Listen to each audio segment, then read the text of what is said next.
Joy, gimana kabar kalian? Saya percaya kalian semua diberkati dan senantiasa di dalam Tuhan. Sebelum kita memulai lesson kita, ada 3 info yang perlu kami sharekan. Yang pertama ialah bagi kalian yang ingin mengikuti iCare dan merindukan untuk tertanam di sebuah community, kalian boleh mengkontak nomor di bawah ini. Dan untuk info kedua ialah pada setiap Sabtu pukul 4 sore di minggu kedua dan minggu keempat kita memiliki TY live stream. So don't forget and don't miss it guys. And for the last info itu ialah bagi kalian yang ingin memberikan persembahan boleh mentransfer di rekening di bawah ini. Baiklah, saya tahu kalian semua sudah tidak sabar untuk mengikuti live stream kita.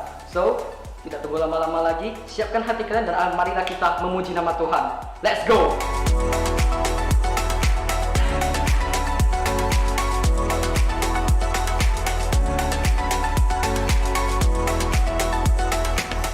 Halo teman-teman semua, udah lama kita nggak ketemu nih.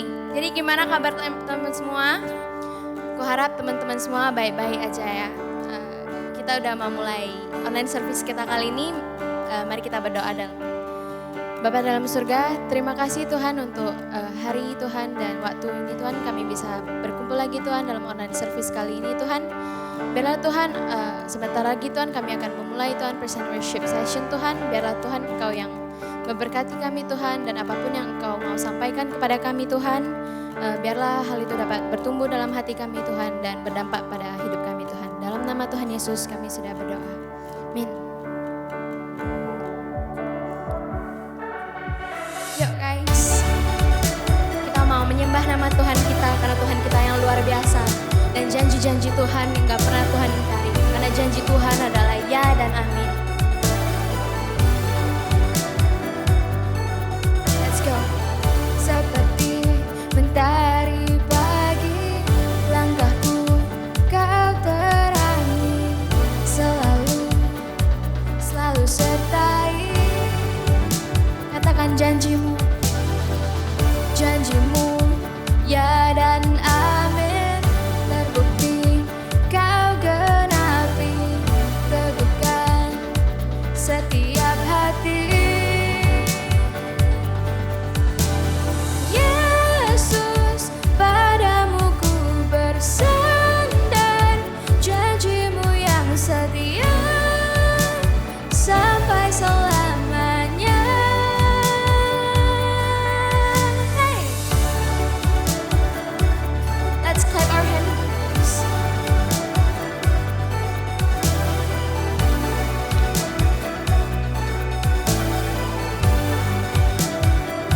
Katakan seperti mentari pagi, seperti mentari pagi, langkahku kau terangi, kamu selalu sertai.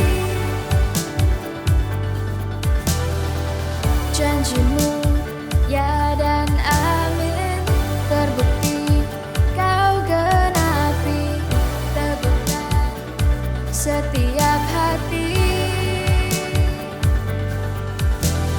Yeah.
kita ambil satu waktu saat ini untuk merasakan hadirat Tuhan, merasakan damai dari Tuhan.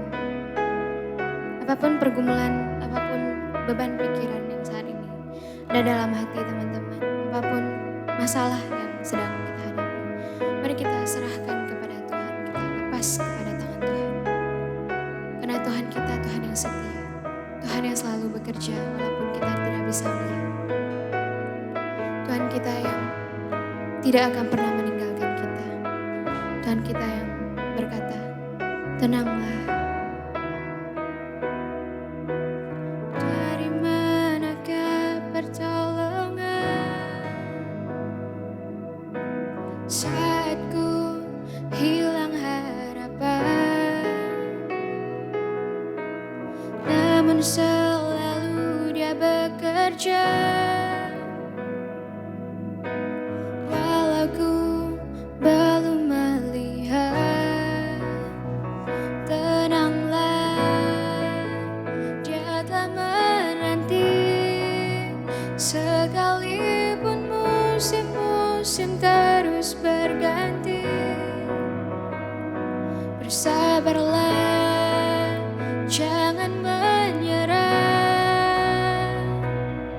Sekalipun hati dan dagingku telah habis lenyap, Yesuslah bagianku. Dia memegang seluruh hidupku.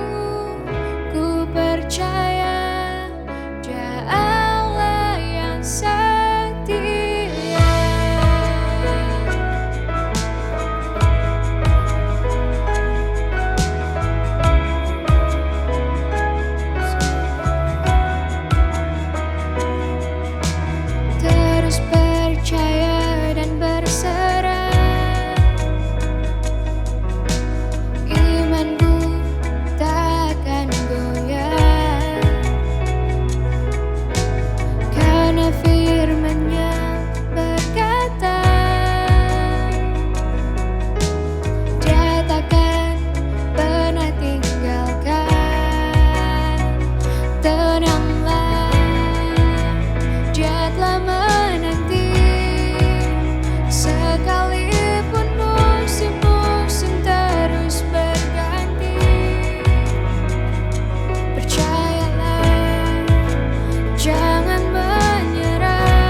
Hai, what's up? Tinsen Youth, IFJF Miran Kota. Senang sekali kita dapat bertemu kembali di dalam kesempatan kali ini, di mana kita bisa saling bertumbuh dan belajar firman Tuhan. Jadi hari ini kita mau sama-sama belajar dalam satu tema dengan judul Bersiaplah. Kalau kita mendengar bersiaplah, tentu ada sesuatu yang akan dicapai. Ada tujuan, ada something yang akan terjadi. Tentu kita perlu bersiap. Nah, jadi pertanyaannya, kita bersiap untuk apa? Di Matius dan Lukas beberapa kali dikatakan kerajaan Allah sudah dekat, teman-teman. Akhir dari segala sesuatu itu sudah dekat, teman-teman. Maka dari itu kita perlu pergunakan waktu kita dengan bijaksana, teman-teman. Karena akhir dari segala sesuatu sudah dekat. Rasul Petrus memberikan kita dua persiapan untuk menghadapi akhir dari segala sesuatu, teman-teman. Mari kita sama-sama baca di 1 Petrus 4 ayat 7 sampai 11. Saya mulai di dalam 1 Petrus 4 ayat 7. Dikatakan, kesudahan segala sesuatu sudah dekat. Karena itu kuasailah dirimu dan jadilah tenang, supaya kamu dapat berdoa. Jadi poin pertama yang Rasul Petrus ajarkan untuk untuk bersiap-siap menghadapi akhir dari segala sesuatu, ada yang pertama, berdoa, teman-teman. Rasul Petrus berkata, kita perlu dua hal dalam berdoa. Yang pertama adalah mengendalikan diri, teman-teman. Pernah nggak sih teman-teman rasain ketika teman-teman menghadapi masalah di dalam kehidupan teman-teman? Menghadapi pergumulan di dalam kehidupan teman-teman. Ketika teman-teman merasa sudah akhir dari kehidupan teman-teman, pernah nggak? Seringkali ketika kita menghadapi permasalahan seperti itu, kita mencoba dengan kekuatan kita sendiri mencari jalan keluar. Kita seringkali menggunakan tenaga, pikiran kita untuk menyelesaikan permasalahan yang sedang kita hadapi. Dan bahkan seringkali kita overthinking about something yang sedang kita hadapi. Pernah nggak sih? Saya yakin teman-teman pasti pernah mengalaminya. Sama seperti saya. Ketika saya pernah menghadapi satu masalah yang cukup besar, saya menggunakan tenaga saya sendiri. Pikiran saya sendiri, saya berpikir bagaimana cara untuk mengatasi hal tersebut. Bagaimana cara untuk keluar dari masalah tersebut. Seringkali saya overthinking. Saya berpikir sampai kemana-mana, teman-teman. Sampai hal yang tidak seharusnya kita pikirkan, yang mungkin tidak mungkin terjadi, itu kita pikirkan. Karena itu, teman-teman, kita berada di dalam kondisi yang terjepit. Kita berada di kondisi akhir dalam kehidupan kita. Padahal, teman-teman, ketika saya flashback kembali, saat ini saya flashback kembali masalah yang saya hadapi kemarin. Ternyata itu bukanlah hal yang sangat besar seperti yang saya rasa pada saat itu, teman-teman.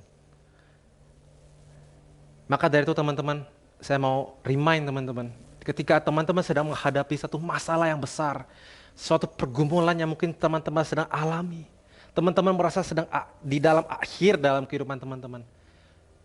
Percaya bahwa Tuhan adalah Tuhan yang memiliki kuasa.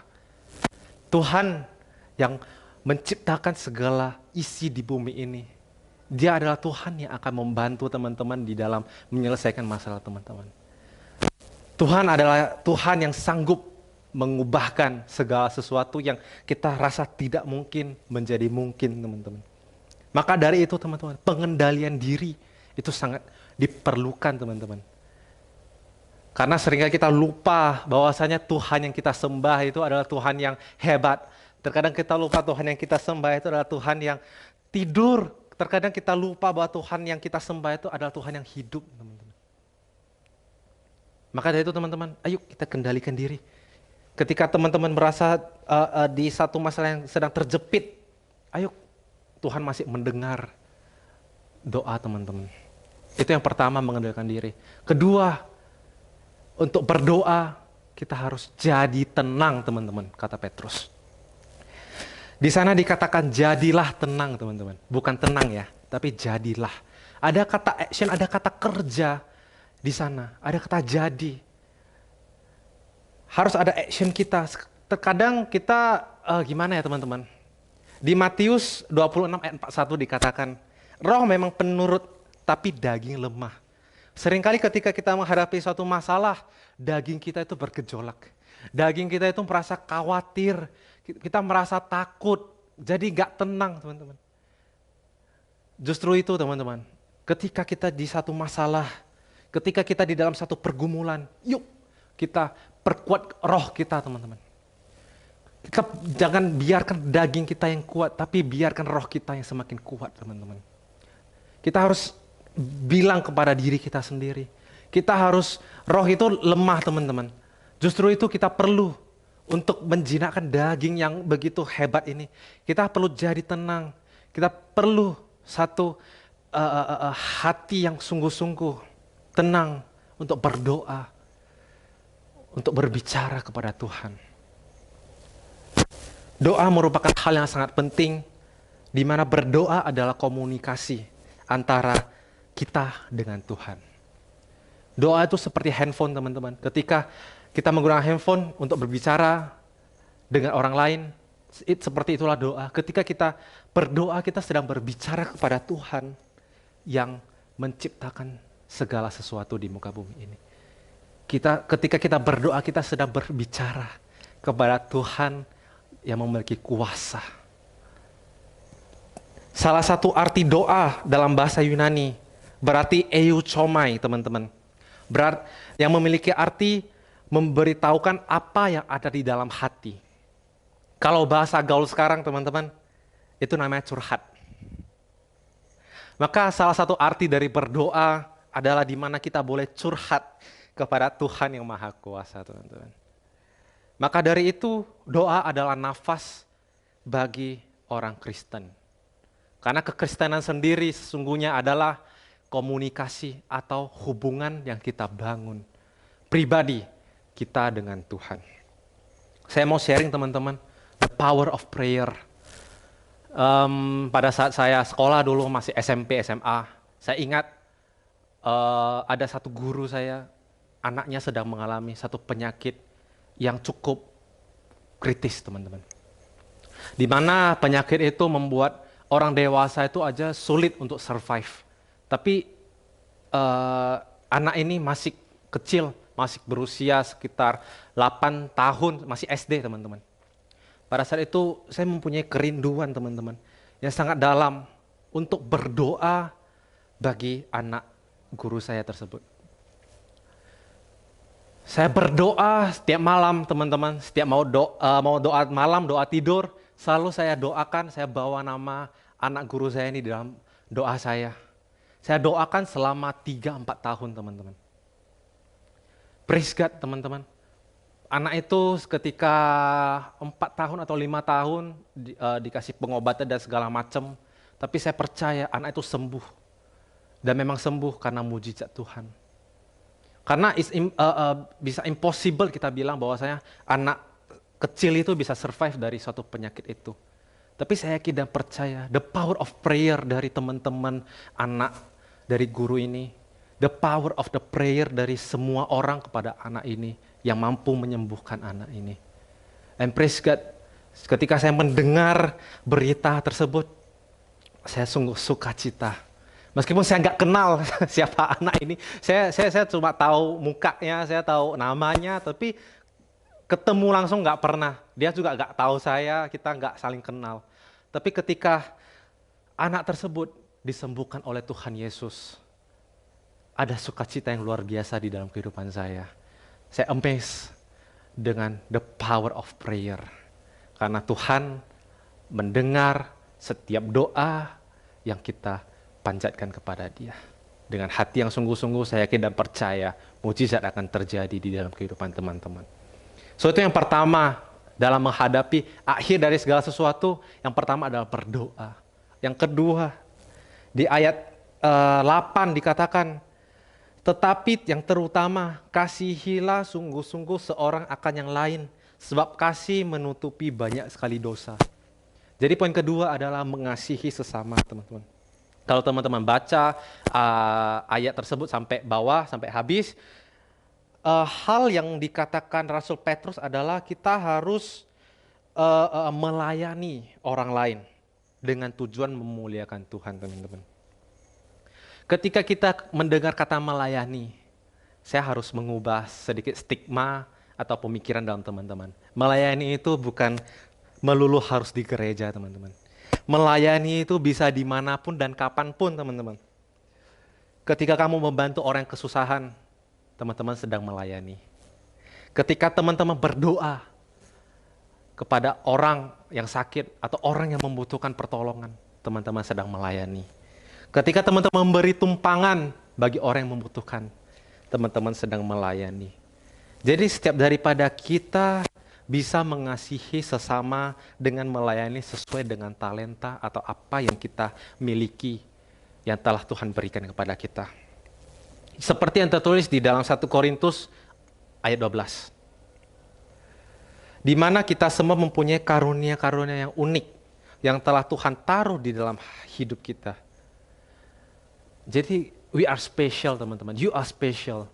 Tuhan telah karuniakan berkat, Tuhan telah karuniakan talenta di dalam kehidupan teman-teman. Sehingga teman-teman itu bisa menggunakan talenta tersebut untuk membantu orang lain, untuk melayani orang lain, untuk mengasihi orang lain, teman-teman. Maka dari itu, teman-teman, tidak ada satu hal pun yang bisa membuat kita, aduh, aku nggak bisa melayani. Aduh, aku nggak bisa menolong sesama. Karena Tuhan telah memberikan satu karunia yang luar biasa, satu karunia yang spesial di dalam setiap kehidupan kita. Maka dari itu, teman-teman, jangan pernah membandingkan diri kita dengan orang lain. Karena setiap daripada kita mempunyai talenta yang unik yang telah Tuhan persiapkan dalam kehidupan kita. Mungkin orang tersebut sudah melayani, sudah membantu 1000 orang dan segala macam. Tapi ya, gak usah membandingkan, teman-teman. Teman-teman can start with a small step. Mungkin dengan berdoa untuk teman-teman kalian yang sedang membutuhkan. Mungkin membantu teman-teman kalian yang sedang membutuhkan. Itu adalah melayani, teman-teman. Karena di dalam pelayanan, dengan hati yang sungguh-sungguh, saya percaya nama Tuhan akan dipermuliakan di dalam setiap tindakan kita. Hidup untuk mengingat akhir adalah hidup yang berdoa dan mencintai sesama. Jangan pernah berpuas diri ketika kita sudah melayani, oh aku sudah melayani ini, sudah berpuas diri. No, teman-teman. Mari kita gunakan talenta yang Tuhan kasih di dalam kehidupan kita untuk melayani sesama dengan tujuan untuk supaya nama Tuhan dipermuliakan. Sama seperti visi misi gereja kita, teman-teman. Yang pertama adalah berdoa, di mana ada connect with God. Kita membangun hubungan, kita membangun komunikasi dengan Tuhan. Dan yang kedua mengasihi sama, yaitu make disciple. Ketika kita connect with God and make disciple, disitulah revival akan terjadi, teman-teman. Begitu, teman-teman, ada 2 hal saya harap sharing hari ini bisa membuat teman-teman itu penguatan, dapat memberi teman-teman satu pengharapan yang baru di dalam Tuhan, di mana kita boleh berdoa dan bergantung kepada Tuhan, karena doa adalah nafas orang percaya. Dan yang kedua, kita harus saling mengasihi dengan cara melayani supaya nama Tuhan dipermuliakan. Saya harap teman-teman you get something. Mari sama-sama kita berdoa. Bapa kami yang di surga, terima kasih ya Bapa, Engkau membuat kami satu dengan yang lain itu spesial ya Bapa, tidak ada yang sama. Terima kasih ya Bapa, Engkau telah mengaruniakan karunia-karunia yang begitu luar biasa di dalam kehidupan kami ya Bapa.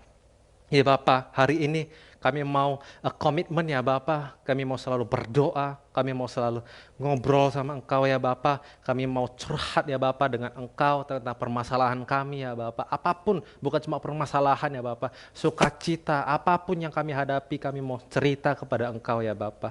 Yang kedua, kami mau melayani sesama ya Bapa, kami berdoa Engkau yang pakai setiap kami ya Bapa, supaya kami dapat memaksimalkan talenta yang telah Engkau berikan di dalam kehidupan kami untuk melayani sesama ya Bapa. Biarlah nama-Mu yang ditinggikan, biarlah nama-Mu yang dipermuliakan di dalam setiap tindakan kami ya Bapa. Terima kasih ya Bapa, kami mau serahkan hidup kami, masa depan kami, keluarga kami hanya di dalam tangan-Mu karena Engkau adalah Tuhan yang berkuasa. Di dalam nama Tuhan Yesus, mari sama-sama kita katakan amin. Thank you guys, see you. Nah, gimana guys sharingnya tadi? Saya percaya kalian semua pasti diberkati dong dengan sharingnya ya kan? Jadi bagi kalian merindukan untuk sharing-sharing yang lebih amazing lagi, tetap pantengin YouTube channel kami FGF EYC Medan Kota. Dan jangan lupa berkat itu untuk juga dibagikan ke semua orang. Jadi jangan lupa untuk like, comment, share, and subscribe. And we will see you on our next TY. God bless you all.